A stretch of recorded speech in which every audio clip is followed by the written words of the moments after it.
Hello Year 10 and 11, welcome to your video about A Christmas Carol, how to write about character, specifically regarding the ghost of Christmas yet to come. So, as with all my other videos, I'm just going to go through a few points with you. First of all, why do novelists create characters? So some answers that you might have, just so we can be interested. To make the story flow.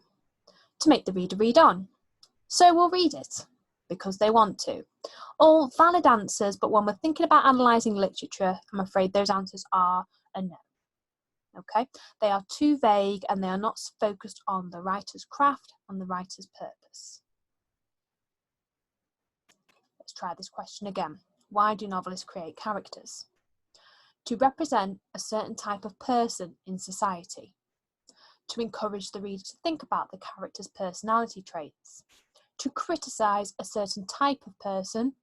To deliver a moral lesson, the didactic message.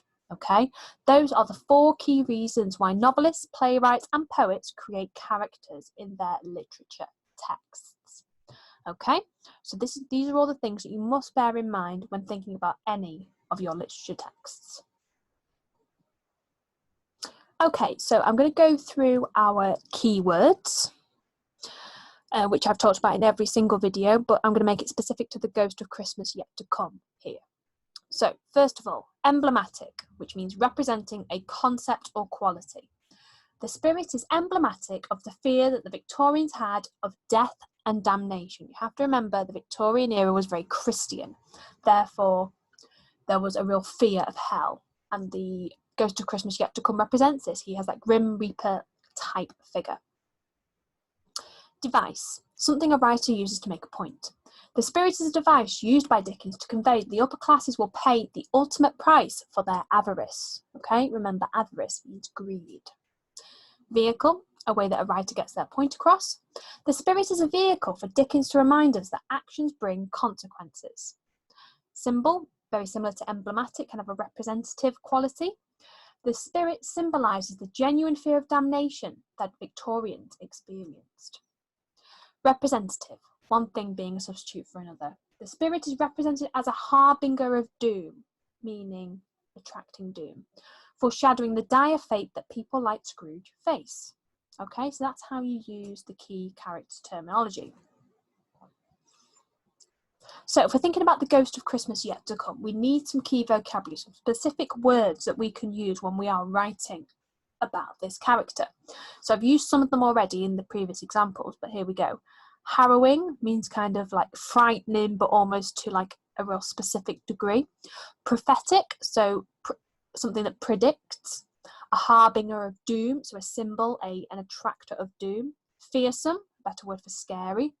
Ominous, so that's kind of when something creeps you out and kind of gets under your skin. Omniscient, all-knowing. Silent, we know what that means. And sinister has like connotations of evil. Okay? So those are all words we can use when we're talking about the ghost of Christmas yet to come.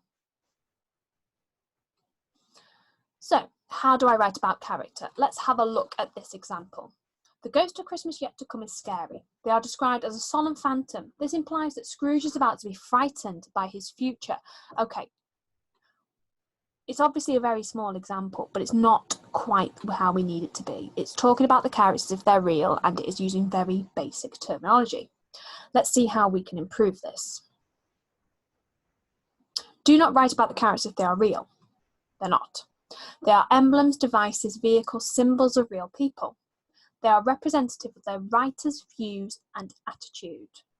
Okay, so that is what they're for, and that's what we need to be talking about when we write about character. So let's try again. The ghost of Christmas, especially yet to come there, is presented as a fearsome character.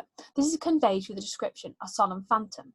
By portraying the spirit in such a way, Dickens implies that those who have sinned against mankind and not led a generous and kind life should fear their future, as actions bring consequences. Okay, so the ghost of Christmas yet to come, apologies about the mistake in that first line, is a reminder for the reader that what they do has certain consequences and they should be afraid of their future if they do not live the type of life that Dickens presents to be moral and right.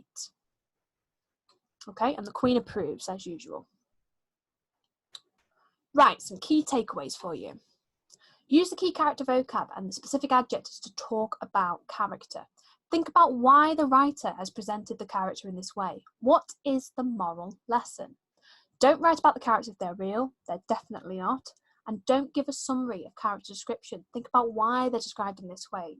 The examiner doesn't want to hear just that he's a solemn hooded figure. Okay? It's relevant, but you need to talk about it, what it represents. Don't just tell us. Okay, your turn.